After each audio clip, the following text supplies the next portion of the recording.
Steve Moran with Senior Living Foresight. This is day one of our series on how to improve your sales with a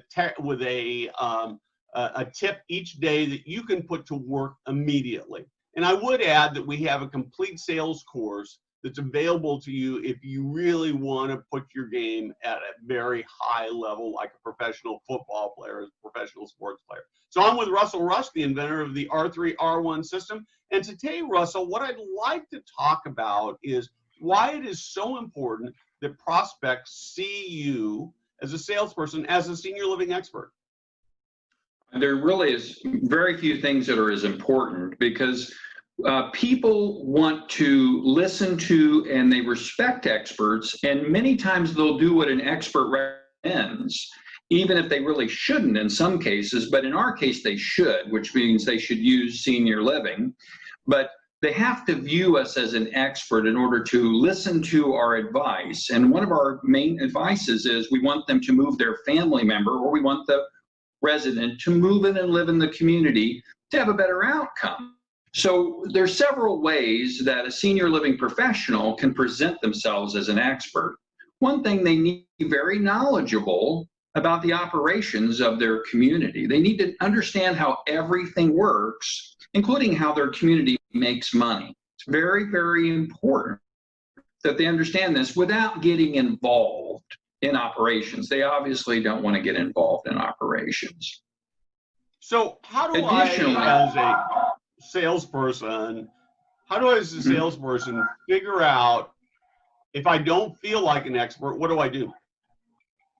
Well, one of the things they could really do, Steve, I learn a lot by reading your blog. I read it every single day, even if I don't think it applies to what I'm doing. I learn a lot of things about what's going on in the industry, how people are serving seniors, various products and services, how they apply. I've learned a lot over the last year plus.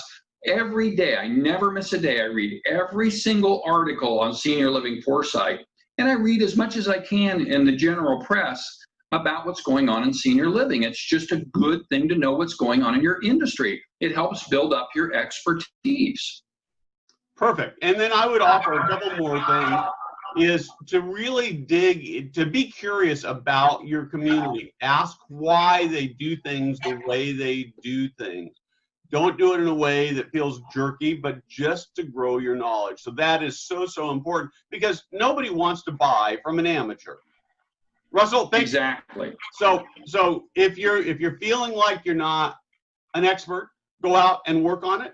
And the last thing I would like to say is there's probably a little bit of fake it until you make it here, right? Right. I've got another suggestion. That is, make sure that you're dressed sharply. And make sure that you're dressed in a very professional way so that you present yourself as an authority. Again, people listen to authorities and experts in fields. And so if you can present yourself as an authority and expert, all the better. Perfect. Thank you, Russell, very, very much. And that's our tip for today.